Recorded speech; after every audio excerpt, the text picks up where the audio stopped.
Olá, estamos de volta. Eu sou o professor Marcos Java, professor de Direito Administrativo e Direito Regimental. Estamos indo para o terceiro bloco, né, da Lei 8429, Lei de Improbidade Administrativa. Falamos na parte inicial, falamos no primeiro bloco das considerações iniciais, da parte constitucional. Ali relatamos quem seria, contra quem seria essa lei, né, quais seriam os atos basicamente descritos nela, a natureza jurídica. Passamos para o segundo bloco, falamos das formas de improbidade, né, das características e das penas de cada um, lembrando que para constituir ato de improbidade não é necessário o enriquecimento ilícito ou a lesão erário, a simples não aplicação dos princípios administrativos ali já geraria isso tudo. E agora falaremos das considerações, demais considerações, falaremos do processo administrativo e encerraremos com a parte final da lei.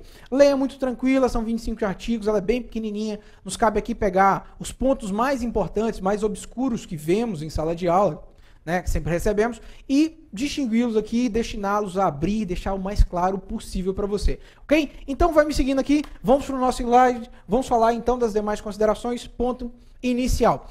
Falamos então que essa lei se destina tanto ao servidor quanto ao terceiro, aquele que vai ali fazer às vezes do diabinho no ombro do servidor, mas especificamente do agente público. Esse agente público, para ingressar na administração pública, para tomar posse ali, né, uma vez passou no concurso, vou tomar posse, ou vou fazer parte da máquina pública, antes da posse, após ser nomeado, tomou, no momento da posse, é exigido dele alguns documentos. Antes dele tomar posse, ele vai receber ali o rol de documentos necessários. Tá? Dentre esses documentos necessários, e antes dele entrar em exercício, efetivo exercício, para que exercício, senhores? Para contar, né, a sua estabilidade, para começar aí no estágio probatório, para começar o seu vínculo com a administração pública, ok? Tá? Antes dele entrar em exercício, é necessário que ele faça o quê? Uma declaração de bens. Tomou posse, tem o vínculo com a administração. Precisa entrar em exercício? Sim. No ato da posse, é necessária a declaração de bens? É. Se não entregar a declaração de bens, não toma posse. Não tem vínculo com a administração, ok? Declaração de posse, de bens, perdão, serve para quê? Para dizer aquilo que esse agente público tem como bens, como dinheiro, como valores, como coisas, bens seus, que vão acrescer, que vão definir o seu patrimônio. Ok? Para quê? Para que a administração saiba se ele vai ter um acréscimo exagerado no patrimônio, para que possa regular. No caso da nossa lei, fica bem fácil de entender. Uma vez que ele tem um patrimônio de 100 mil e em um ano o patrimônio dele sobe para 1 milhão, tem que se investigar de onde é que vem esse acréscimo. Nessa declaração de bens, dentre outras coisas, tem que ter o quê? Imóveis, a constatação se tem ou não tem imóveis, né? Imóveis. Semoventes, o que seria semovente, senhores? Semovente é fácil, é aquele animal que você tem, que não é um animal doméstico, mas é um animal que te gera renda. Exemplo, bois, cavalos, né, porcos, animais que você tem e que vão te gerar renda. Ok? Não entra aqui o seu pet, a sua tartaruga, o seu porco, né, o seu shih tzu não entra aqui. Dinheiros, títulos, ações, tá, do Mercado Livre, e aí dependentes econômicos, ok? Esses dependentes econômicos, pode ser a mãe? Pode. A sua mãe é dependente sua, financeira? É. Então pode colocar pai, mãe, esposa, esposo, sem problema nenhum, filhos, enteados. Todas essas pessoas têm que depender exclusivamente da sua renda, ok? Então, declaração de bens. É necessário fazer? Sim. Sem a declaração você não toma posse. Sem a posse não entra em exercício. Antes do exercício deve entregar a declaração de bens. No ato da posse, porque senão você não assina a posse. Nessa declaração tem que constar aquilo que você tem de bens, ok? Todos eles e exclusivamente também os seus dependentes financeiros. Essa declaração é atualizada ano a ano. Uma vez que você não atualiza, pode gerar problema. Lembrando que aqui em algumas carreiras, você vai ver leis que regem algumas carreiras, como a da magistratura, né, alguns regimentos, você vai perceber que essa atualização de declaração de bens é feita anualmente e especificamente já regida no regimento. Exemplos, você pegar o regimento de tribunais, a maioria dos regimentos vai falar dessa declaração de bens dos seus membros, né, para ver se o membro tem um acréscimo ou não nos seus bens, ok? E aí, lembrando o seguinte, feita a declaração, ela é atualizada anualmente. E se eu me negar a atualizar essa declaração? Uma vez que você se nega, a sua declaração tá? Atualizar sua declaração, você pode ser demitido. E se eu mentir, professor, na declaração, posso ser demitido também? Pode ser demitido, sem problema nenhum. Você não deve declarar falsamente ou deixar de declarar. Vai ser te pedido, ó, vá lá e faça a sua declaração, tá? Já passou o prazo. A pessoa se nega a fazer, demissão sem problema nenhum. A administração tem que saber quanto você tem, quanto você anda ganhando, para ver se você não está, né, agindo improbamente. Tá aqui fácil, tranquilo. Então lembrando, o agente público tem que fazer a sua declaração de bens no início, quando vai criar o seu vínculo com a administração pública. Ok, ano a ano ela é atualizada, para que a administração possa continuar sabendo o que você tem. E aí, dando seguimento sem problema nenhum, vamos ao processo administrativo. Indo então ao processo administrativo, começaremos a falar aqui de uma denúncia. Denúncia essa feita por uma pessoa contra um agente público. Perfeito? O agente público está aí na tela. Então, vamos aqui, voltando para mim, aqui para a tela, diretamente. Você, pessoa, tem ali a informação sobre o seu vizinho. Seu vizinho é um agente público, é um servidor. Esse seu vizinho, da noite para o dia, começou a comprar carro novo, trocou o carro da esposa, melhorou a casa, começou a andar com roupas de grife, comprou jet ski, iate. Você percebeu que o aumento do patrimônio dele está se dando de forma extremamente acelerada e de forma não condizente com aquilo que ele recebe, uma vez que você sabe que a única renda que ele tem é como servidor público, ok? Você pode representar contra ele, você pode denunciá-lo. Opa, peraí, esse cara às vezes está lesando aqui o meu patrimônio, né? Porque eu pago, né, o salário dele, eu pago os meus impostos e basicamente o Estado é quem paga ele. Então vamos ver se esse sujeito não está, né, tendo uma atuação improba, imoral, ilegal. Posso fazer uma denúncia? Deve fazer uma denúncia. Essa denúncia, em regra, tem que ser feita contra quem? Vai ser feita contra o agente público, diretamente contra o agente público. Mas vai ser feita onde? Em regra, no órgão que ele está vinculado. Digamos que esse teu vizinho seja um agente público, seja um servidor de um tribunal. Vá ao tribunal e ali você fornece, né, aquela denúncia. Vem a pergunta, posso fazer a denúncia anônima, professor? De forma nenhuma. A denúncia tem que ser legítima, tem que ser através de uma pessoa que vai se identificar. Não pode ser anônima. Porque uma vez anônima, corre o risco da denúncia ser uma denúncia falsa. Não pode haver isso, ok? Porque se a denúncia for falsa, você souber que o seu vizinho, tá, não é uma pessoa imoral, não é uma pessoa improba, não incorreu em nada, ganhou na Mega Sena, e assim você quer fazer o quê? Não, vou ferrá-lo. Ele, às vezes, o órgão não sabe que ele ganhou na Mega Sena, e eu vou lá e vou denunciar ele, ele vai se ferrar. Eu faço o quê? Faço a denúncia falsa. Posso fazer? Pode até tentar fazer. Se você o fizer, você vai incorrer na regra do artigo 19. O artigo 19 fala lá em falsear, né, em dar informações erradas, dar informações falsas contra um agente público ou contra a própria administração. E isso vai gerar o quê? Vai gerar uma pena. Esta pena, que é muito importante, porque ali fala de crime, né? Caracteriza como crime, né? Dar essa representação falsa, mas esse crime não está devidamente tutelado nessa lei. Depende exclusivamente de um outro processo. De um processo vai ser aberto contra essa pessoa por falsidade, ok? Sem problema nenhum. Então, sem dificuldade, temos aqui a informação, você contra o seu vizinho. Seu vizinho tem uma atuação, ou você ficou sabendo de uma coisa, ou você viu e tem informação. Quer fornecer essa informação ao órgão que ele está, à administração pública, para que investigue. Qual o método? Vamos lá. Indo para a tela, então. Senhores, indo para a tela. Essa denúncia vai ser feita através de uma representação. Essa representação, já falamos, não pode ser uma denúncia anônima, porque uma vez feita a denúncia anônima, você pode incorrer no artigo 19. Por que não pode ser feita uma denúncia anônima? Porque a representação, senhores, tem que ser feita pessoalmente. A pessoa vai lá, conta toda a historinha e fornece os seus dados.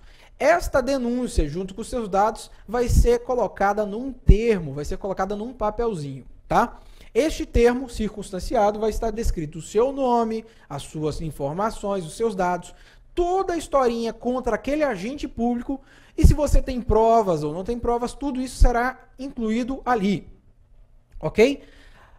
Bem, pois bem, feita essa representação, a autoridade que recebeu a representação pode negar, né? Pode desconhecer ali, pode rejeitar essa representação, essa denúncia? Pode. Exemplo, você descobriu, você está contando essa história que seu vizinho ganhou dinheiro, está ali ficando, né, comprando os carros e as coisas. mas uma vez que aquele vizinho, né, ganhou uma herança, recebeu uma herança e você não sabe. Feita a representação contra ele, o agente vai verificar e, opa, peraí, ó, esse seu vizinho recebeu uma herança. Essa herança cresceu no patrimônio dele, então não cabe aqui fazer a denúncia contra ele. Vou rejeitar essa denúncia. Para rejeitar a denúncia, é necessário que o agente que está recebendo a denúncia faça também por escrito, ok? Vai fazer um despacho fundamentado, vai fazer no despacho, vai dizer, rejeito a denúncia uma vez que o agente indicado nos atos recebeu uma herança e razão normal para acréscimo de patrimônio. Ok. Pessoa tem informação sobre agente público, vai fazer uma representação. Em regra, a representação é feita diretamente na autoridade competente. Que é a autoridade competente? Aquela que está vinculada ao agente. Esse agente público, esse seu vizinho, trabalha num tribunal. Então você vai lá ao tribunal e faz a denúncia. Mas eu não quero fazer diretamente no tribunal. Acho que os servidores do tribunal vão ajudar esse meu vizinho. Posso fazer em outro lugar? Pode.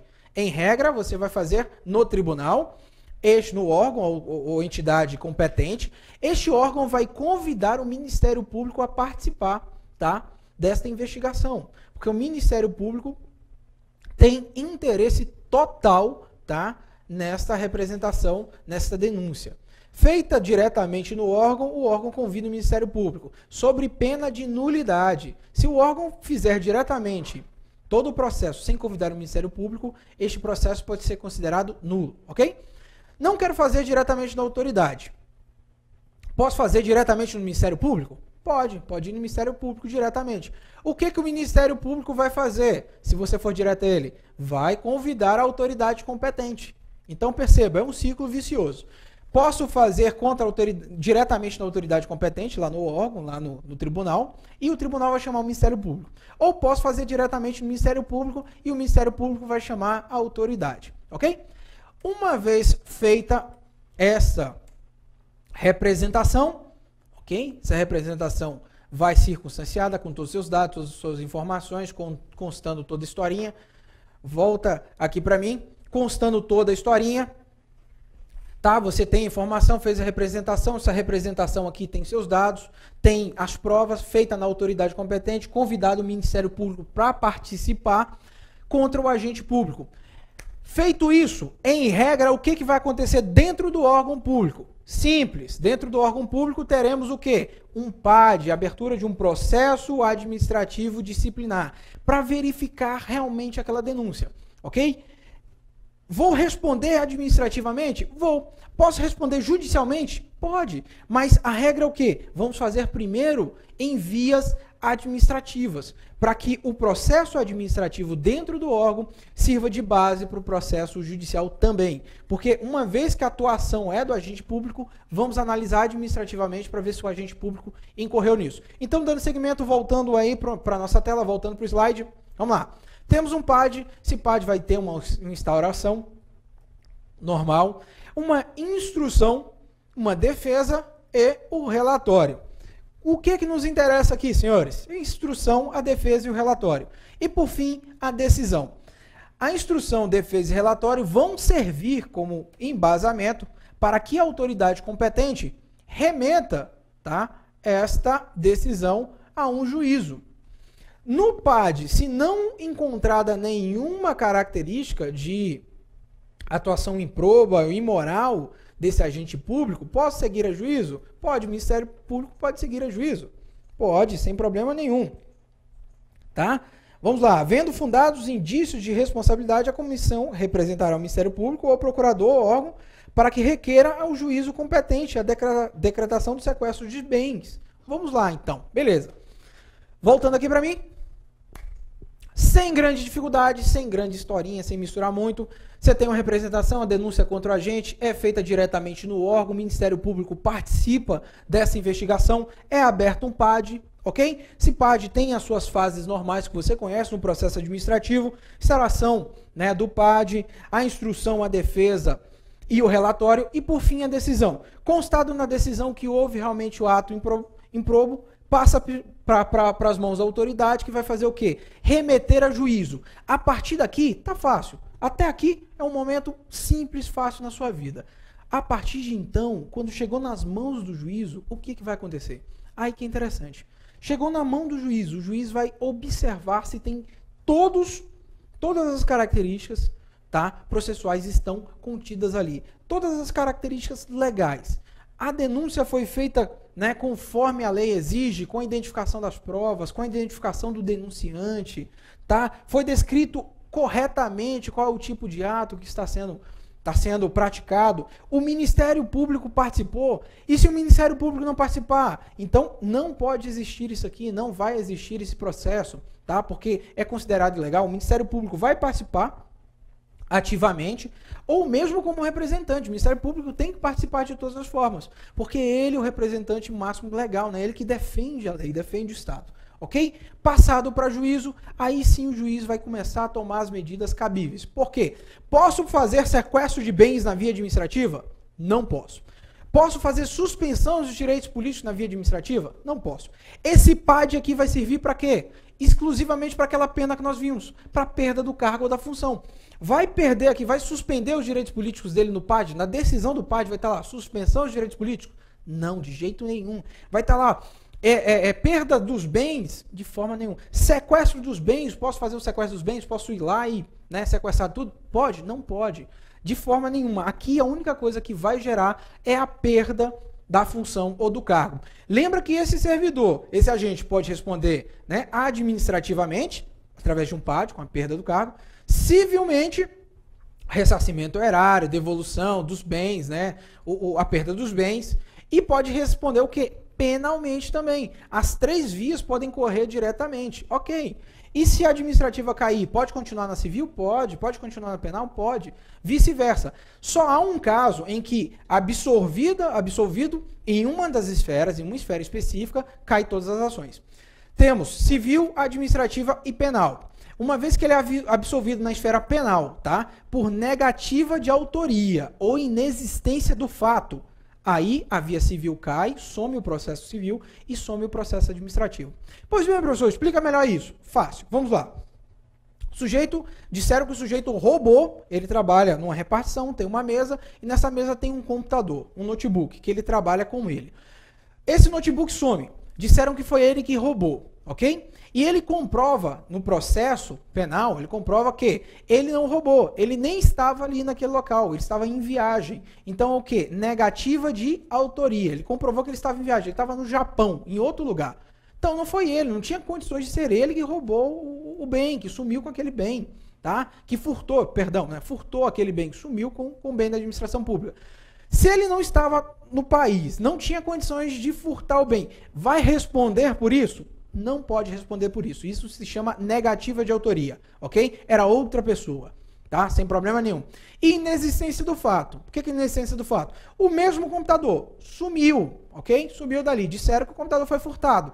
Porém, e aí entraram com um processo contra ele, ele comprova que esse computador não foi furtado. Esse computador foi levado para outra seção. Alguém pegou esse computador e levou para outro lugar, e não foi ele. Então, ou então esse computador estava guardado numa gaveta lá na repartição, ou então esse computador foi para uma área técnica, para um conserto, e disseram que ele tinha furtado. E ele comprova que não houve o furto. Isso é o quê? Inexistência de fato. Negativa de autoria não foi ele. Inexistência de fato, não houve o furto. Uma vez que provado isso na esfera penal, a esfera civil não existe mais, não tem como processar ele na esfera civil, e a esfera administrativa deixa de existir. Ele está sendo processado por aquilo. Vou continuar com o processo administrativo, com o PAD? Não, acaba ali, não pode dar em nada, ok? Então vamos lá. O PAD só vai gerar a perda da função do cargo. Vamos para o juízo comum. Para o juízo comum fazer o quê? Ressarcimento erário, perda, né, dos bens, devolução, multa civil, tudo isso é aplicado aqui. Então, novamente, indo para a tela para a gente continuar aqui a nossa execução do slide. Vamos lá. Então, esse PAD pode gerar a perda, né, do cargo público ou da função. As demais penas serão aplicadas por um juízo, como já falamos, ok? Esse juiz, então, vai notificar o agente do devido processo. Ó, contra você corre um processo. E este agente terá 15 dias, tá, após a notificação para entregar suas alegações finais. Ele vai fazer a sua defesa escrita, tá? Tem 15 dias para fazer isso. Uma vez recebida essa defesa, o juiz tem o quê? 30 dias ponto importante, porque isso cai em prova e eles basicamente alteram. Então, 15 dias para agente público. O seu vizinho vai receber lá a notificação e vai informar, ó, contra você corre um processo. Ele tem 15 dias para fazer essas alegações, informar, ó, contra mim não pode correr esse processo. Eu nem estava no Brasil, estava no Japão.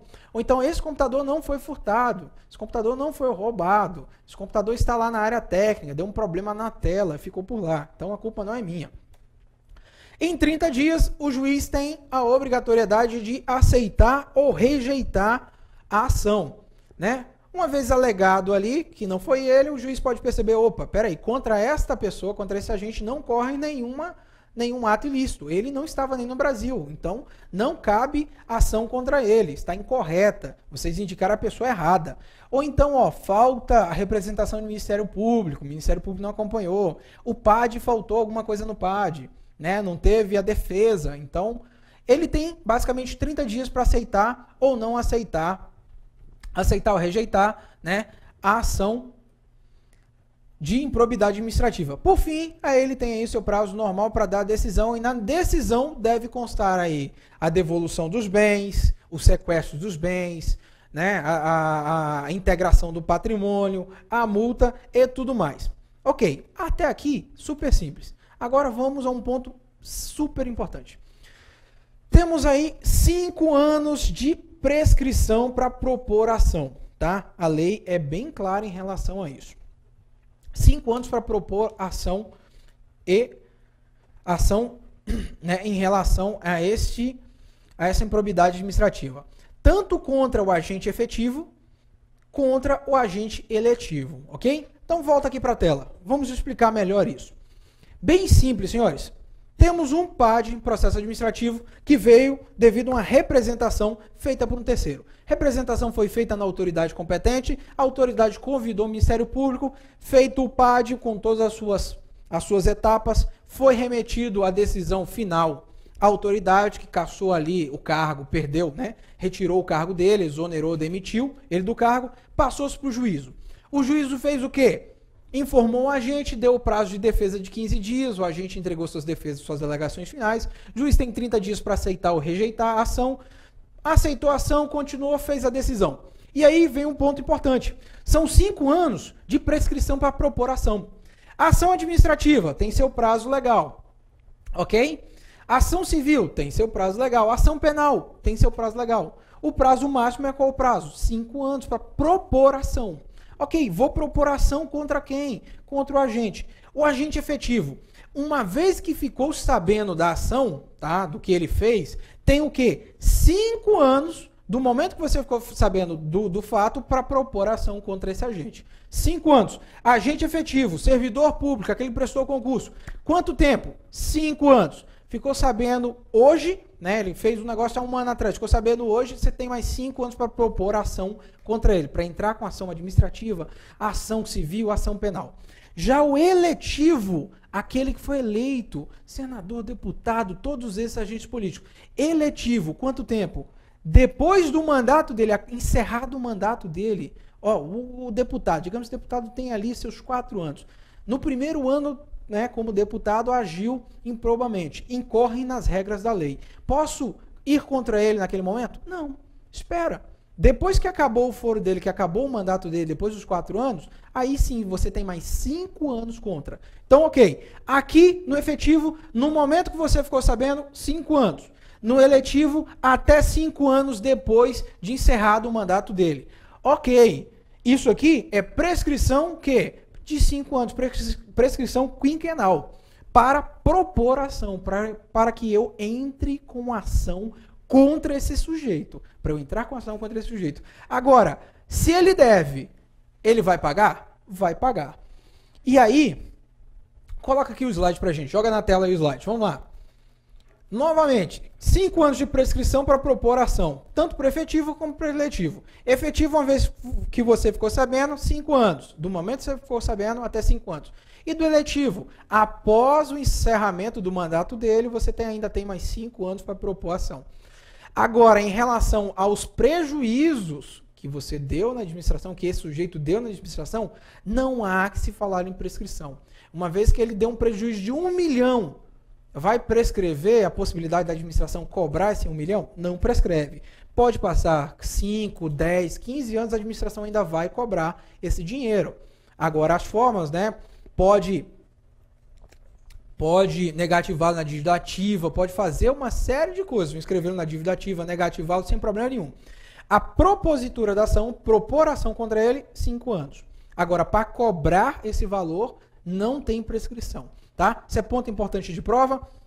Então, ficamos assim, efetivo 5 anos no momento que você sabe, eletivo até 5 anos depois, né, do fim do mandato. Ok? Sem problema nenhum. Voltando aqui para mim, senhores, pontos interessantes dessa lei. Essa lei é uma lei simples, é uma lei fácil, uma lei que tem 25 artigos, como falamos, uma lei de improbidade administrativa bem tranquila. Lei essa que foi sancionada, né, pelo Collor e ele foi o primeiro basicamente a sofrer as ações dessa lei, ok?